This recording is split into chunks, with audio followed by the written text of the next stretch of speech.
Mga mi, ngayong araw nga, another benta na naman at meron nag-order sa amin ng food packs, mga bilaw orders, party box at iba pa. Ko na nga nakuhanan ang mga pang-umagang pa-order namin dahil late na ako nagising. Eto na lang tuloy yung na-videohan ko. Mga alauna na nga ito ng hapon mga mi at ang pinipick up nga ni sir ay 3 sets ng aming 3-5 bundle. Bali 27 pirasong bilao nga pala ito kaya eto medyo malaki yung sasakyan na binook namin. Sabi ko naman sa inyo, laging bestseller ang 3,500 bundle at eto nga ay assorted na, merong mga pang-ulam at may pang-merienda rin. Sabado ganap nga ito mga mi at marami-rami talaga kaming ginawang pa-order. Ayun nga lang, hindi ko na nakuhanan lahat. Ito naman tayo sa aming food bento box. Ang order ni client ay spaghetti tapos may 2 pirasong manok at ito nga ay nagkakahalaga ng 85 pesos. Mapansin nyo nga ay nag-upgrade na kami ng aming bento box at ito nga ay microwavable na mga mi. Kaming isang big client mga mi na darating ngayong May 5. Napakarami niyang in-order sa amin na bento box, may meal at saka may pang merienda. Order niya nga sa amin ay 183 pieces para sa merienda at 183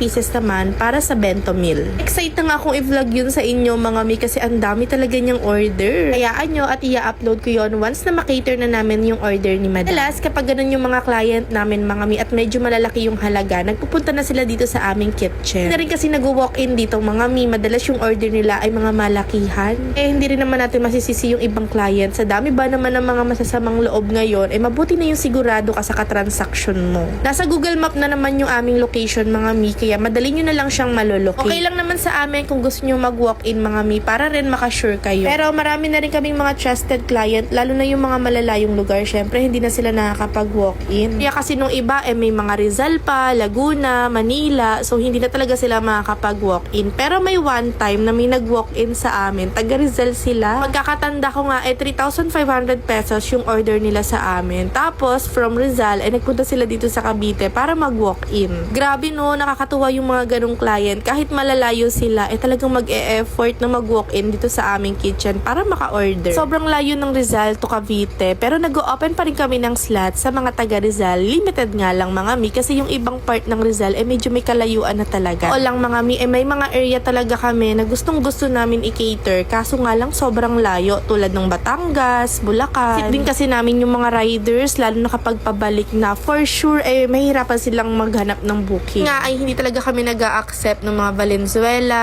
North Caloocan, South Caloocan, kasi sobrang dulo na nun mga mi. Minsan kasi may mga client din na pinagbibigyan namin kasi gusto talaga nila maka-order, matry yung mga pagkain. Mga 3 to 4 hours nakakarating na yung pagkain doon. Pero nag-a-advise din kami sa mga client na kainin na yung malabon, i-consume na at huwag na magtira kasi nga baka mapanis. Nga nagre-request na sana daw mag-brunch na kami sa mga malalayong lugar. Kaso mga mi, hindi pa time para mag-expand kami ng aming negosyo. Sa totoo lang mga mi, yung pag-expand ng business, hindi din talaga ganun kadali. Ito nga ang Mommy Rose Kitchen namin, mga mi, talagang ilang years din namin siya tinrabaho bago siya magkaroon ng ganito karaming client. Gatsyagalan talaga sa una, may bumili man o wala, thankful pa rin kami kasi kahit papaano, nakaka-build talaga kami ng customer after nila mag-avail. Minsan nire-recommend pa nila kami. Marami nga kaming chat na nare-receive at madalas yung mga client namin ay OFW at nagchat-chat sa kanila yung mga kamag-anakan nila na nagustuhan daw nila yung pagkain. Yung iba naman ay mga taga-village tapos sa tikman daw ng mga kapitbahay, then mag-order din daw sila sa susunod. Yung mga simpleng feedback nyo mga mi, talagang nakakawala ng pagod. Actually, meron kaming GC ng feedback tapos naka-join doon lahat ng mga tagluluto. Kapag nakakabasa sila ng magagandang feedback, naku, abot langit ang mga ngiti at parang nawala ang pagod. Siyempre, diba, may kanya-kanya silang task sa pagkain. May tagaluto ng puto, maha, at iba pa. So, kapag napuri yung pagkain nila na niluto, talagang tuwang-tuwa. Parang nakakagalak naman talaga mga mi kapag may nakaka-appreciate ng pagkain na binebenta ninyo. Isang negosyo kasi mga mi, hindi lang benta dapat yung i-build natin, kundi yung customer, yung mga paulit-ulit na customer na babalik sa atin. Pag naka-build tayo ng trust sa customer, for sure ay uulit yan, tapos magre-recommend pa sila.